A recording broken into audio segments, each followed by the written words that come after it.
Kemudian selain asupan minum yang kurang, yang kedua kebiasaan minum yang manis-manis, Ya itu rata-rata sih. ya nggak? Ini setelah ini mungkin teman-teman ngopi gula aren gitu ya. Udah hampir kebiasaan setiap hari. Itu normal Nggak ya. cuman gula aren kan, di Iya. situ yang paling enaknya itu apa coba? Kental manis. Oh iya.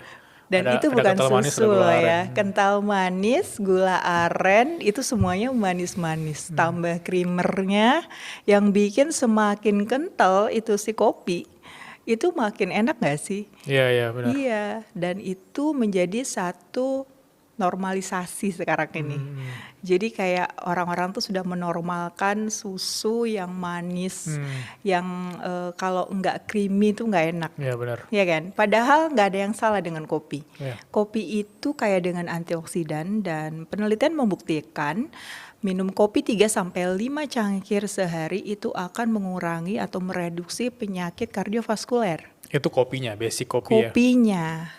Yang mana kita tahu kopi pahit atau kopi tanpa gula ya. Tanpa gula, tanpa tambahan creamer, tanpa tambahan susu. Murni kopi yang kita sebut americano ya. Boleh hot, Ya, ya, boleh ya. ice. Nah itu sebenarnya sehat. Jadi nggak ada masalah sama kopi. Yang masalah lah tambahannya. Aku sering minum kopi dok, dan per hari ini aku nggak minum kopi lagi karena setiap kali aku minum kopi yang terutama kayak kopi kental manis sama yang tadi tambah gula aren itu aku selalu pusing dan pernah keringat dingin. Itu kenapa ya dok? Itu karena lonjakan gula darah yang ekstrim ya. I see. Gitu. Jadi yang mana kita misalkan minum terus tiba-tiba minumnya langsung manis-manis gitu ya. Itu insulin kita akan dipaksa untuk menormalkan kembali gula darah. Oke. Sehingga akan seperti si pankreas itu dipaksa untuk mengeluarkan insulin-insulin kita.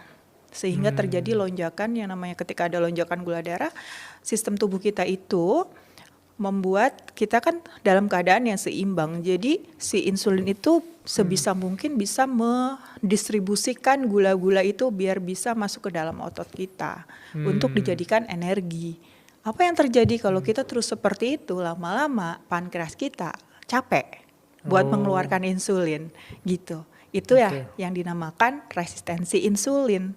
Sebelum akhirnya nanti lama-lama gagal ginjal gitu. Menarik.